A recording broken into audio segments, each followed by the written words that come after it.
بسم الله الرحمن الرحیم. عزتمندو،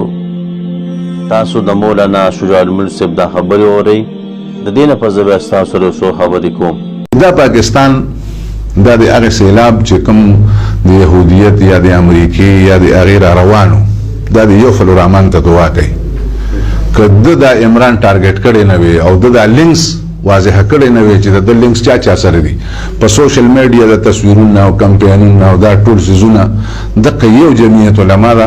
چې نن پاکستان بچ کړ د هغه سیلاب نه چې د کوموي چې سونامي را روانه ده. عزتمند تاسو د مولانا شجاع الملک صاحب دا خبرې اورېدلې چې هغه نن یو حقیقت ویلې دی او حقیقت دا دی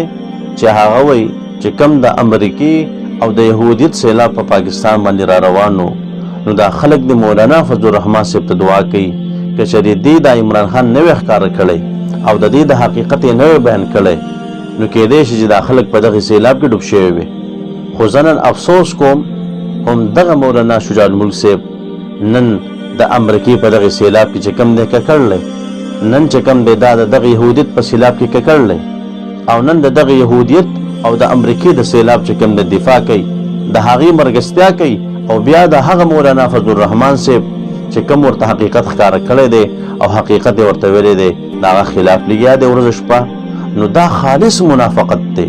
لکه د منافقت نه علاوه په دې کې بل څه نشته دی چې د اوسه پورې ته د مولانا سره ملګری وې نو تا ویل چې دغه عمران خان د امریکای سیلاب دی او دا د یهودیت سیلاب دی خو چې کله د دغه خلکو ملګری شوې اوس ورځ شپه چې کوم د مولانا صاحب خلاف لګیا او د هغه امریکای او د یهودیت په سیلاب کې چې کوم د تلاموګانې وهې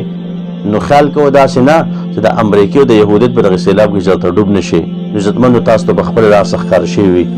چې دا کومه منافقت دی دا کومه خبرې دي نن یو څه وایه سبا بل څه وایه نو دې نه چې کوم د تاسو ته بار څه معلوم شوي نو الله رب عزت موږ داسې منافقت نه وساتي. وما علينا الا البلاغ.